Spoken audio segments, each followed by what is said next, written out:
As Edward mentioned, I met my spiritual teacher, Sri Sri Sri Swami Purna Maharaj, in 2008. And when I walked into the room of that retreat in New York City, I felt something was so different. And before he came into the room, I was already in tears. And I knew something had changed within me. It was like my soul was moved. And then for 3 days, I sat in a retreat with him. And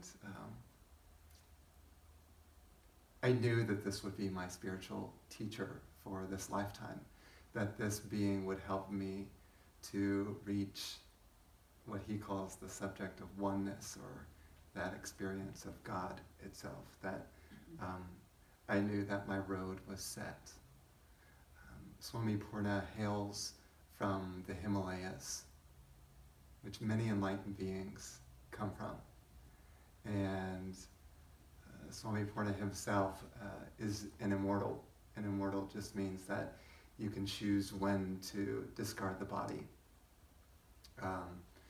He is a being of pure light. And every time I go to see him, particularly in India, which I went recently, to go up to the Himalayas with him for a retreat for about 9-10 days. It was a very profound experience in which my heart was beaming. And I still remember it fondly. And sitting in the presence of a great saint, I have felt has been sort of my greatest gift in terms of progressing on the spiritual path. I recommend it to anyone for enhancing your spiritual development and, we'll say, getting more momentum. And I want to tell you the reason. So, many of the great saints have had disciples. And a disciple is a person who disciplines themselves with practice, following the guidance of that spiritual master. And through that connection, you become like the master. It's very simple.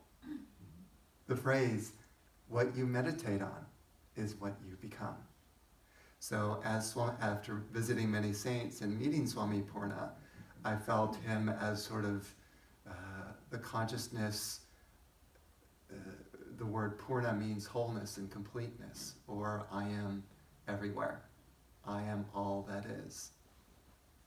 I am the bliss, the existence of life itself. That is Purna. And I said, I want that. So each time sitting in the presence of that saint, I feel more and more wholeness within. And it's a mystical transmission, but it makes a lot of sense. Who you hang out with, that rubs off on you. If you hang out with depressed people, how do you think you're going to feel? If you hang out with very happy people, how is that going to make you feel? See, so this is not really that mystical. The mystical aspect has to do with a spiritual being who's living in the transcendent. Now that is far different than catching on to someone's emotions. That is experiencing something that is beyond your mind. So a being who resonates with that space of witnessing this whole creation instead of being in a body, that you also catch on. That's the mystical aspect. If you keep attuning long enough, you enter into the transcendent realm and you no longer associate yourself with a body. Instead, you associate with oneness, completeness, perfection. So, having met Swami Purna, then he has passed on a torch to me to assist other spiritual seekers in lighting their oneness principle. Not that it's already there in you, or that is sort of deeply a part of you. Every being has that consciousness deeply rooted inside them. But is it awake? Do you feel it? Because if you are in the transcendent, you don't react to problems anymore. You have gone beyond problem consciousness and into perfection consciousness, where everything is perfect exactly how it is. And therefore, you walk in the realm of meditation, peace, joy, love, constantly. And even the deepest tragedies that could occur on earth do not impact your consciousness. You are free. And you know, in Buddhism, they call that breaking out of the wheel of samsara. You know this, have you heard this idea before? The wheel of samsara, which is, we're kind of talking about that in the book club, our little book club before this, of life, you're living lifetime after lifetime after lifetime, going through all the lessons. At some point, you step off of that wheel and become a Buddha. I found that it's extraordinarily helpful, therefore, to associate with a Buddha who can hold your hand to help you break out of that wheel.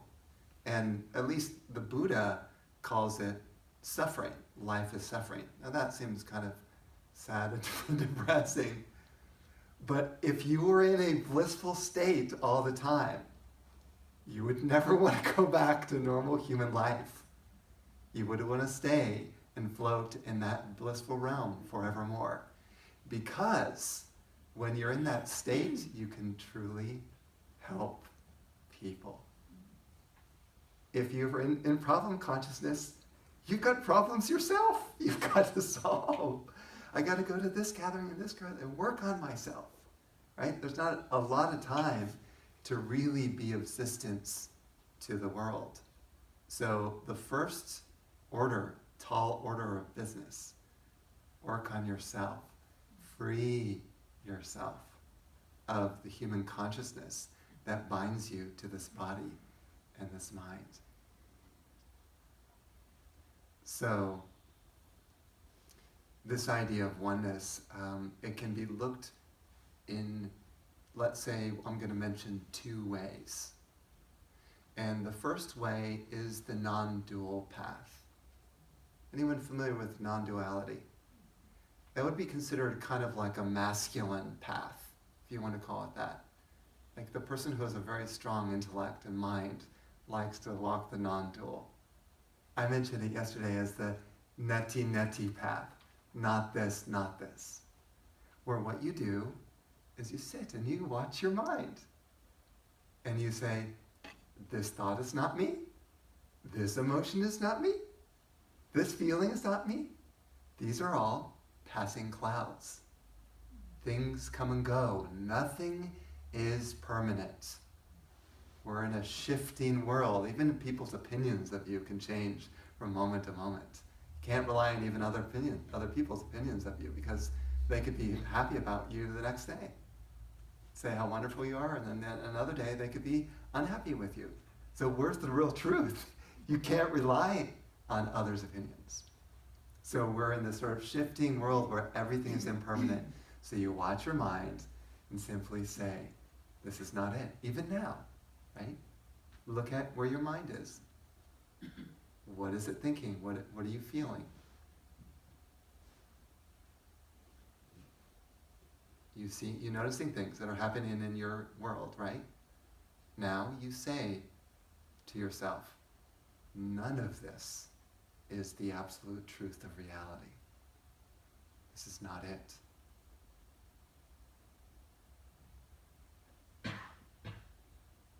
And as you say that, those thoughts and ideas and emotions just sort of disappear like a cloud, a dispersing cloud. And then what happens? Your consciousness rises. then you say, okay, now what is my experience in the mind, in my perception of life, in my feelings? And you say, none of this is it. None of this is the true me. So I'm letting it go, letting it pass. And then those clouds, gone. And when those clouds kind of drift away, then your consciousness, this is all like sounds I'm making up, but it's not like you really hear that when that happens. But so bit by bit, you do what I was calling yesterday a clearing, a type of clearing. Not this, not this. And at some point, you reach a transcendental state where you and the world are gone. And that is oneness. Okay, so that's the first way to approach the path. More of a masculine way. Some people like that. Non-duality. That's how I started. I loved non-duality at the beginning. Then, that started in 2006 where I really got into non-duality. Then in 2007, I read a book called The Gospel of Ramakrishna. And as I was reading each book, or each page of this book, I was weeping, crying, because it was so full of love. This Ramakrishna, who lived in India at a place called Dakshineswar, he fell in love with his goddess, whose name is Kali. You heard of Kali before? Goddess of, they say that she's goddess of destruction. It's like a volcano bursting in Hawaii, for instance, as an example. That would be an example of Kali. Kali, when people get out of alignment, the goddess comes down and clears away the darkness so that, new seeds can regrow. So tornadoes and volcanoes and earthquakes, that's all the Kali energy. Very powerful. So the Ramakrishna, he fell in love with Kali. And every day he went to the temple and he said, "Oh, please, Mother Kali, I want to talk to you. Please speak to me. Give me guidance." And he'd be just crying because he loved her so much. Her mother, his mother. And since there was such an attunement, such a love, such a devotion to Kali, you can guess what happened. One day, Kali started talking back. And they started having a dialogue. And then she was giving guidance to him every day. And he just kind of knew what to do. It's kind of like talking with your spirit guides, Like he just knew what to do. And he just had a lovely, sweet relationship with Kali. And then this Ramakrishna became a great illumined being through the process of love.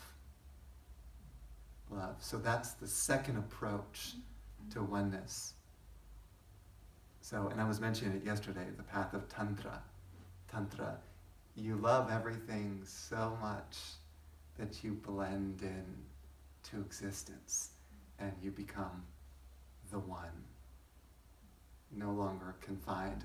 Now, this is, in general, a much more difficult path than the path of non-duality. And the reason is, because it's hard for me to feel one with that chair. Like to say, "Oh, I love the chair so much, I love you, chair." I mean, I'd have to kind of think about, well, it's soft, like the color kind of, it's green, it's in a nice area. So I start out maybe with the superficial qualities. But I try to experience love with every object. And sooner or later, I start to experience that oneness with those objects. And then, walking around, and there's only me. Or in this case, there is only the mother, which is the feminine approach to God. It's interesting. It was left out in the Bible, the mother concept. Jesus actually did speak about God as the Father, Mother, not just the Father. So, but since the Bible was pretty much written by males, then women were kicked out. So which is a sad thing, but we can here sort of rejuvenate Jesus' philosophy and say, okay, there's the father and the mother path, and ultimately you must tread both paths. You can start out with your favorite, depending on what suits you, your temperament. There's no superior path. Oh, my path is better than yours. You have a very unique path according to what you like. So I've been treading both. Originally non-duality, and then the path of love. So therefore, you can, like you were saying, Edward, then you can love your karma so much that your karma sort of diffuses and transmutes and transforms. And then all your anger, instead of anger, it just becomes love. All your hatred becomes love. All your loneliness becomes love, because you're focusing so much on that energy. So, I mentioned a mantra here, the mantra Premam Bol. Does anyone know the word Premam? Means love. In this case, infinite, divine love.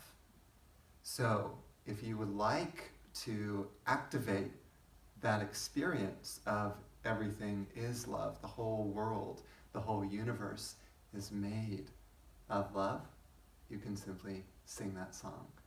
Premam Bol, Premam Bol, Premam Premam Bol, Premam Bol, Premam Bol, Premam Premam Bol. You can see, just saying the words literally transforms the air of this space. So you can do it, when you do it aloud, the molecules of the air change. If you do it internally, your mind starts to resonate with love, your emotions start to resonate with love, that your inner world resonates. But it's helpful to say the words aloud, Premam Bol, which means hooray for love. So you walk around. If you're in the grocery store, you probably don't want to be chanting it in the line to the cashier, unless you feel bold or something. But have a genuine practice where you sit down and you do a few breaths like we did.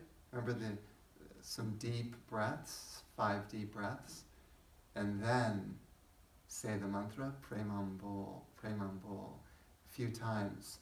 Then meditate on it, meaning sense the spirit of it, sense the energy of it, and let that sort of consume you.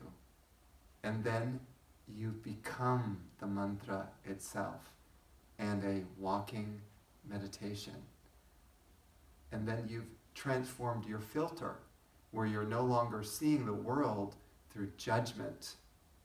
You're bad, you're good. You simply see it as a spiritual, we'll call it vibration if you want to call it that, a spiritual vibration of love.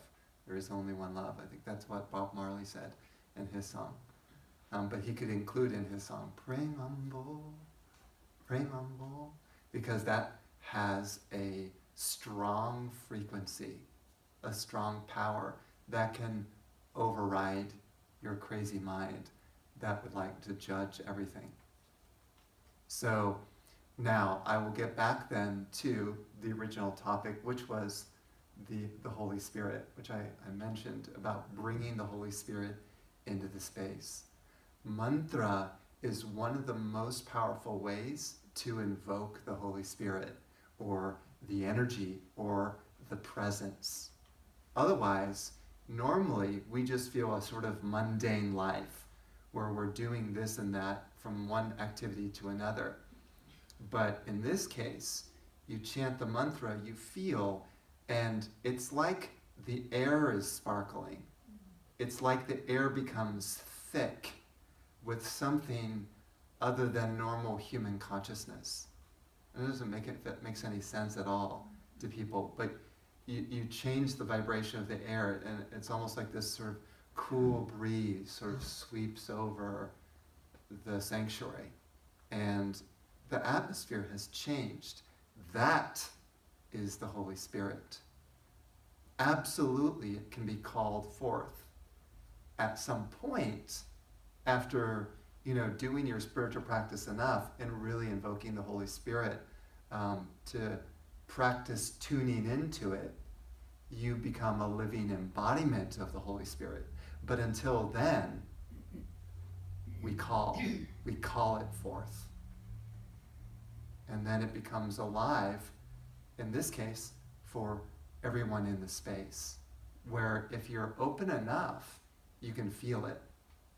Now, you may ask, well, what if you can't feel it? I don't feel any sort of magical, mystical, sparkling thing in the air. Where is it? Some people say that my path is kind of woo-woo. It is woo-woo. It's woo-woo. Mystical is the mysterious. You don't understand the Holy Spirit, right? It just sort of arises. But when you purify your personality, we'll say, enough, it will become alive for you. When you release enough, or in this case, they love yourself enough, if you process your negativity, you want to call it that. Some people go to counselors, some people go to healers. There's dozens of ways to try to heal your inner world. As you empty yourself of your own darkness, Holy Spirit will be obvious to you. Then, when you come to a gathering like this, you go, I'm getting the message. It's not the words. It's the sense in the air, which is ultimately in you. But, as I said, you can create a space, like a cocoon of presence, where you come in and you say, my gosh, there's something different. I feel radically different. My heart is shifting. I'm starting to beam love. I'm in a better mood. I like people more. Because I don't have any judgments towards them. I just feel love. I'm looking through, as I called them, the pink lens glasses. And those are the glasses of love. The whole world is pink with love. Now, I'm going to say one more thing. Why would you want to do this? People always ask why. And sometimes I wonder, well, why doesn't a person follow their spiritual path more seriously, more excitedly? Why don't they, in a sense, start running towards God? Sometimes I ask that question, like, does it take a motivational speech in order for people to focus more of their life on spirituality? Once you have a direct experience of the Holy Spirit and it overwhelms you, your life will start to revolve around that instead of your mundane activities. And I'm not saying throw away your mundane activities. You'll spend more time in prayer. You'll spend more time reading spiritual books. You'll spend more time contemplating God. You'll spend more time doing the breath practices, the mantra. You'll spend more time serving people. Your life will start to revolve around spirituality rather than just getting things done. So that direct experience is crucial for a person to really turn, in a sense, the other direction, back to the light. So my goal is to help facilitate that direct experience, so that perhaps if a person tunes in enough and they feel that shift, they'll say, I'm excited now. I'm going to go home and really work on developing my soul as my priority. And I will find oneness. I will find God. It won't be 10,000 desires and then God. It'll be God first. The moment I wake up, that is my first thought. How can I connect to him or her? You know, and then you do your ceremony or whatever you do at the very beginning.